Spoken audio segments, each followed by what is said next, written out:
All right, 2 of the bank robbery stories are bullshit. Dear Billy Bald Bandit, congratulations on the acting gig. I know you're going to kill it. Thank you. I can only imagine acting takes a lot of hard work, but you always come across as very natural on screen. All right, I actually wrote this for everybody. I did.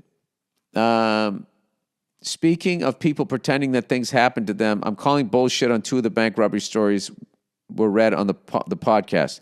Oh, God, there always has to be that person that just has to ruin your good time to tell you that Santa Claus doesn't exist. I don't care. They were funny stories. All right. The first story I'm calling out is the Calgary knife dealer tale. You don't think a knife dealer on the streets of Calgary isn't carrying a bigger, sharper knife for personal protection? I'll be honest with you. I didn't understand that story as if it was, I thought it was like a dope fiend that stole some shit and was trying to sell it. And one of them was a knife. All right, so you're just calling. I like how you said 2 of the bank robbery stories are bullshit, and now you have no evidence. You're just saying that you're speculating that they're bullshit. All right. The second story I'm calling out is the one about the cheerleader working at a craft store in Florida. The storyteller bringing up the point that they looked the part of a cheerleader was unnecessary. That's how you know a woman is telling a story when it's always about what they looked like. Yeah, that actually gave it authenticity. She's a cheerleader. I looked the part. I was the looker back in the day. That's like a guy talking about, all the touchdowns that he scored in that game, and you just can't find any evidence of it. So you have to believe, okay, I guess you were a football hero 20 years ago. Anyway, you're going to tell me that a high school cheerleader is going to have the response time and articulation to say her long-winded reply to the bank robber about how she has to convince herself not to steal all the money out of the cash register every day? If I were the robber, I'd be sitting there like, wait, you have to say that to yourself? Wait, you have to say to yourself that every day you wouldn't empty the just shut the fuck up and start putting the money in the bag. Oh, you're saying that was too long? I don't get what you're saying here. Beautiful people can't be also smart, or beautiful people can be smart, but they're too long-winded. Guys, why don't we just take the fucking ride? You get through your commute or your flight and enjoy the fucking podcast. We don't have to debunk this shit like we're fucking, I don't know. Anyway, I have been loving this segment of bank robbery stories, but I'd hate for it to turn into the steaming pile of bullshit that you read on Ask Reddit threads. Thanks and go fuck yourself. Thanks? I don't know what any of that was, but evidently this guy, he knows everything that's real and everything that isn't. All right, Jesus Christ. Why don't you get in the car with that fucking Bonham Ginger Baker cunt? All right, robbery story. Bronx, New York, 2002. All right, I'm calling bullshit on the other guy above me saying that this was bullshit before I even read it. All right, hey, Bill, huge fan. Back in 2001, 2002, I was working for a real shady stereo company. They used to put a bunch of stereos in a truck for us, and we would drive around pretending that the items were hot when they weren't. Oh, that's amazing. The idea behind this was that it would get customers all excited to be buying something hot and getting a crazy deal when they really weren't. I did that with stereo speakers way back in the 80s. These stereos would be valued at $100 to $200, and we would tell them they were worth thousands. So they didn't have any issue paying $500 to $600 for a system that they thought was worth $2,000 and stolen.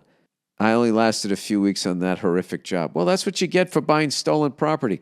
One day we were in Manhattan, and this guy and his little partner comes up to us and tells us he will buy our entire truck at cost and give us $1,000 each on top of it.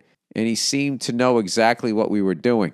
Is this a cop? No, he couldn't do that because that would be entrapment. Me and the two idiots I was with got together, and we all had a bad feeling about it, but decided to go along with it in case we can each make $100,000. It would be worth it. Oh, no.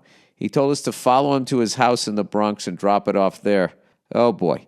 That's when I said no way, but they insisted and overruled me.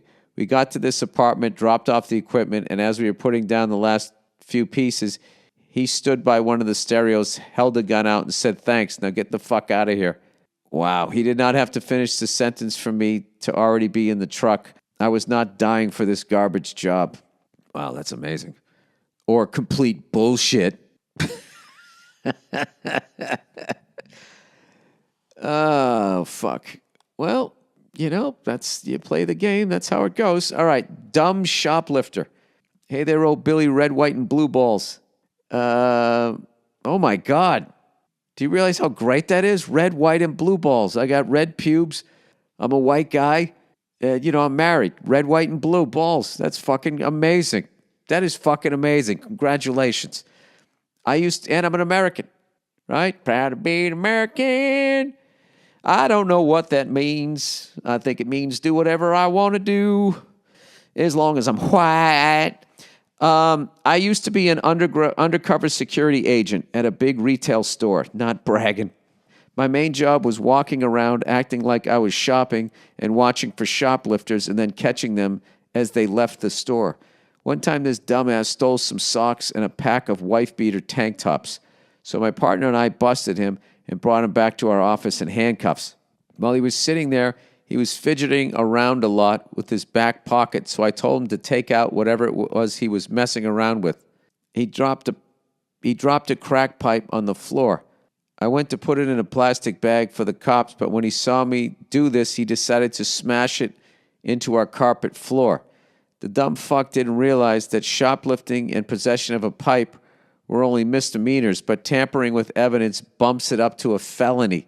Not to mention, it pissed us off because we were going to have to clean nasty crack pipe debris out of our carpet.